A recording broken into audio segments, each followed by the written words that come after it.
This morning I woke up with an overwhelming sense of productivity that I can only blame on Aries season, and that is quite alien to me. I clean my room, I clean the garage, and now I'm sitting here with an hour's worth of exercise in front of me and I'm thinking, wow, I really don't want to do that. So instead, I think I'm gonna grab a little whiskey and I'm going to talk about feminism, because that is what I would be doing if I had my imaginary group of friends in real life. I'm also going to do my makeup whilst I talk today because, and this might be the most Libra thing you've ever heard, it relaxes me. So we're going to do the second ever Feminist Friday. If you know me, you might be impressed that I have been able to continue something into its second episode, and you would be right to be surprised. And I think that that is in keeping with the whole Aries energy of this entire thing. Cheers to you. Beautiful. I'm gonna get straight into the books. And I have physical copies of all the books today, which is great. The first book we're going to talk about is A Secret History of Witches by Louisa Morgan. Her history of witches starts in 1821, somewhere in France, I'm pretty sure, and it ends up in Britain during the time of the Second World War. It follows the female lineage of this family that has witchcraft in their blood. Through doing so, it explores a lot of feminist issues throughout the ages, which I won't get into in any specific detail because I want to talk about the thoughts that the book inspired within me, as opposed to just giving you a rundown of the plot. I think that you should definitely go and check this book out for yourself, because it's not just an unfeeling history of everything that's happened in the history of this family. It's told almost from the perspective of each daughter. You really get to know each of them really well and how different they are from their predecessors. And it really speaks to how each woman is their own individual, and even the lessons the mother have learned can only get the daughter so far in her life before she has to go out and make her own mistakes. It really speaks to the individuality of women. It explores gender roles throughout the ages. When the family of witches are their own travelling units, the women are actually in charge, and when they have to settle down in order to act normal, they have to act as if the men are in charge, and it's something that children struggle to accept at first. The ages go on and the witchcraft is buried and becomes more of a secret. We see the women assimilating more to the gender roles that they're expected to in society, but that doesn't always mean that they're happy about it. We all know that witchcraft has always been a metaphor for women who stand in their power and a way for men to express their fear of it. It's interesting to see how each individual girl chooses to use her power, and it's not always necessarily in a way that we can agree with, but we can see from the way that they have grown up why they would choose to make that decision, and we kind of have to respect them for it. We also see what happens when men feel threatened by this power that women have, and also when women use this power to manipulate men in ways that are wrong. And a lot of the time, obviously, it does not go well for the women. We know what has happened to witches in the past when they have been discovered. Obviously, even though the men in the book are responding to having spells cast on them, we can see how somebody might freak out at the whole, free will aspect of that. There are obviously nuances in the book that make this relatable to real world events. And it's just interesting to me in this whole metaphor how we can see that sexism is something that women have had to fight against on many fronts in many different ways over the years. We see over the course of the book that women get more agency, but it's never quite as much as some of them might think. And of course, if they're to assume that they have more agency than the men think they should, that doesn't always go well for them either.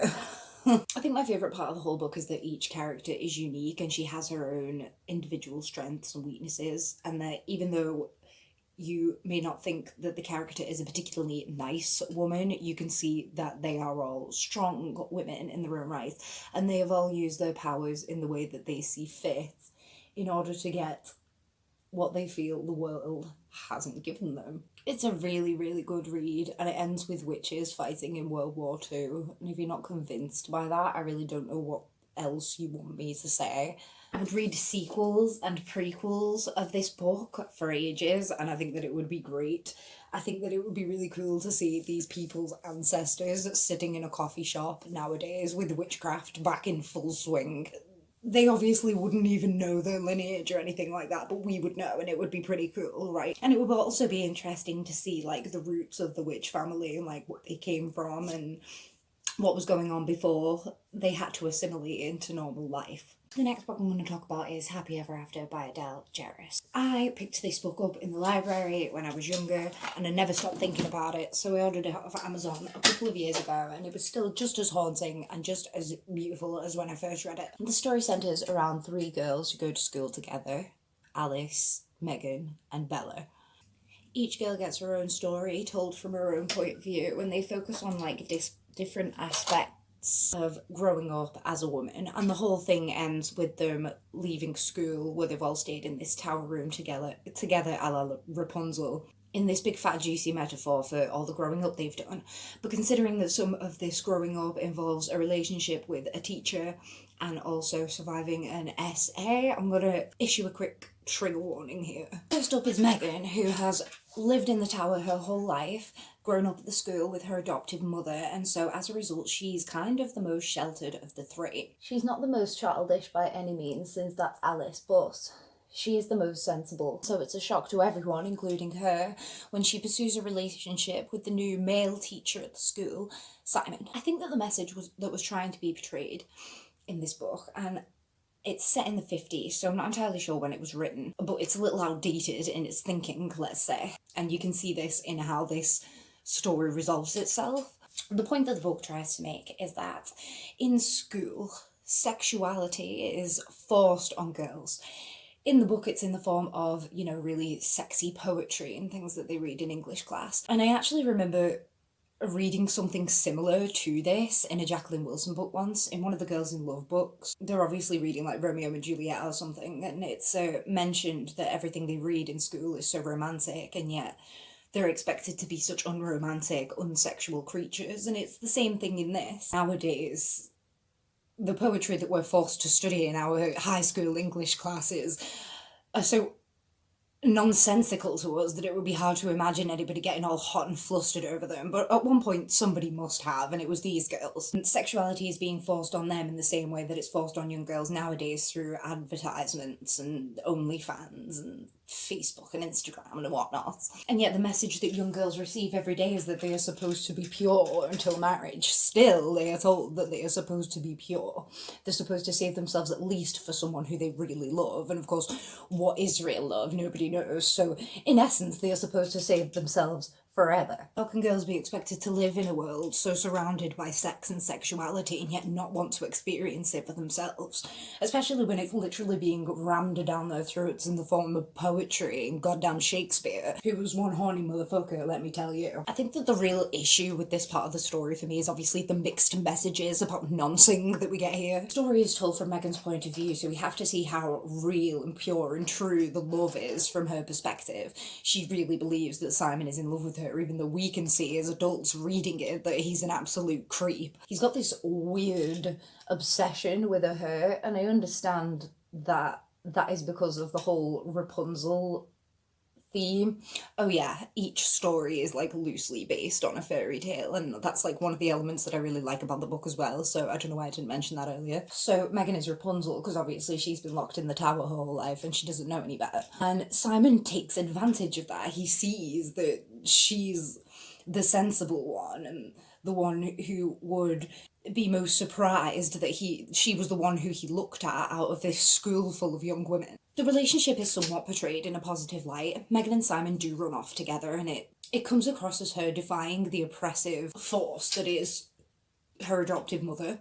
And plus there's this whole weird love triangle between the three of them. But then at the end of the book, Megan actually makes the decision to come back to school, you know, finish it up. And she says that if Simon is actually in love with her, then he'll wait for her to finish school and they can be together then. And it is a very mature and grown-up decision, and I'm glad that she decided to do that instead of give up her education for a man who she had known for, you know, less than 6 weeks. But it is in this sketchy middle ground of, like, she was still at school, and she might have been, like, 17, 18, because she was in, like, her sixth form years, I think, but that's, you know, it's still really shady because he was in a position of power and responsibility, and so that takes the age of consent up to 18, right? Was she 18? Was she 17? Is this ever confirmed? We don't know. So I don't know. And it's still really weird because they are in a teacher-student situation anyway, so even if she was 18, it's still weird, and it's still a weird thing to be portraying to the young people who would be reading this book. Even if it does say for older readers, it's like older teenagers, right? So they're still going to be in school, and they're still probably going to have the weird little crushes on the teachers and stuff. So is that really something we want to be letting them think about? I don't know. The next girl who gets the story is Alice. Unfortunately, on Alice's 18th birthday, she is assaulted by a boy that used to work for her dad, and she had an experience with him, and her dad fired him, and obviously he's come back to this party because he's got some kind of weird obsession with her, and it's not nice. It's not a very nice thing to read about, and it's not a nice story, but it is my favourite of the 3 stories because of the rawness with which Alice talks about the way that this has made her feel, and like her reaction to it as well. Alice is Sleeping Beauty. Her house is like surrounded by all kinds of roses and stuff. Her dad has a rose garden. After this happens to her, Alice goes into almost like a comatose state, and she just lies in her bed and she doesn't move, and if she hears anybody coming, she just runs to her bed and lays down. She doesn't want to speak to anybody or see anybody. As a result of this, her father doesn't want to do his gardening anymore. He's not happy, and so the roses all start to tumble out of control, and it's like the roses growing up around Sleeping Beauty's castle. It's this really beautiful imagery, and it like really speaks to how like it doesn't just affect the person who's been traumatized, it affects all the people around them, and it affects their entire life. I think it also speaks to the importance of taking time out to process what's happened to you, but also it's about letting people in at some point.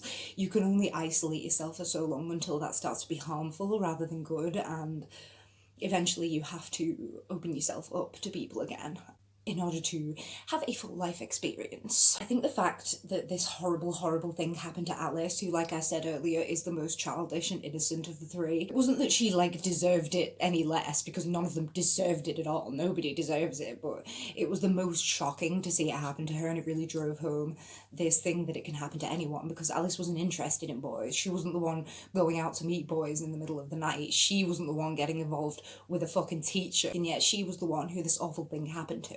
And third and finally is Bella. When I was younger, I liked Bella a lot because she's the most outwardly feminist of the lot of them. Because obviously they're in this old-fashioned environment where girls are still very girly, and Bella's very flamboyantly tomboy about it. I love it. So Bella actually runs away to Paris with this band of boys and goes to sing with them for a while. And she keeps seeing images of her stepmother everywhere because her stepmother had this image of getting old and being boring, being obsessed with your image that she doesn't want to be.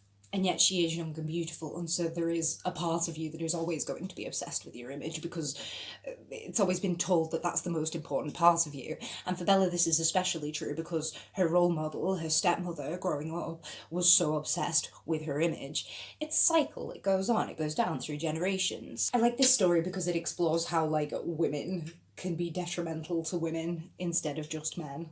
Because obviously the main antagonist of this story, which mirrors Snow White in case you hadn't guessed it, is Bella's stepmother.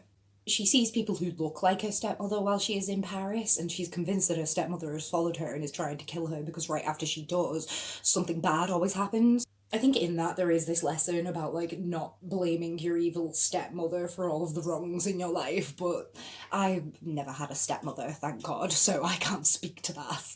Bella also teaches us a lot about not letting other people's opinions and societal norms get in your way. She's very loud and proud about being out there and being able to do everything that the boys can do and whatnot. And even though it is outdated and we all know that now, it's still nice to kind of read this innocent time when feminism was as simple as I can pick up as many chairs as you in the reception classroom, you know? I think it's a really beautiful book, and I think it's told in a really lovely way, and I think that if it sounds like something that you're interested in, you should definitely give it a go. And finally, the last book we're going to talk about tonight at our feminist whiskey group is What I Saw and How I Lied by Judy Blundell. And I actually have a really cool story about how I got this book, so I'm going to tell that to you before we get into it. So, I used to see this book a lot when I was younger, probably when it first came out. And I would always look at it and look at the back, and then I would always find another book that I wanted to read more, and so it was always one of those that I never got around to. I was perusing the books in the charity shops one day, And I came across this and I thought, oh, well, if it's cheap, I may as well read it, right? But I thought, oh, I'm a lot older than I was now. Like, maybe I should just give it a look and take a read of the first page, make sure it's not too young for me, you know? So I open up the book and the book is signed to me. So, obviously, I had to buy it. I'm sorry how I lied. It's the story of Evelyn. And she goes on holiday with her mum and her stepdad, who raised her, so she basically thinks of him as her dad. And a terrible accident occurs, including this seedy man who her parents become involved with, and who Evelyn herself kind of convinces herself that she's in a relationship with. Now, I'm going to do spoilers for this one because it's hard to talk about it without talking about the end result. The guy who she gets involved with is actually having an affair with her mother, and he lets Evelyn believe that there's something romantic going on between the two of them so that he can hang out with her and her mother and like they can actually be on a date. And Evelyn thinks that they're on a date, and so Evelyn won't say anything to her dad because obviously her dad would be fuming if she, a preteen girl, was on a date with a fully grown man. And it's weird because this is another book with an age gap relationship, kind of, and really he doesn't do anything. There is one kiss between them, I think, and it is like a peck, and obviously we find out that it is just him trying to keep up this illusion for this young girl who has this very serious crush on him, and he can obviously tell. It's very clearly portrayed to us in the text that this guy is a creep and there's something not right about this guy, and so I think it's handled a lot better than in Happy Ever After.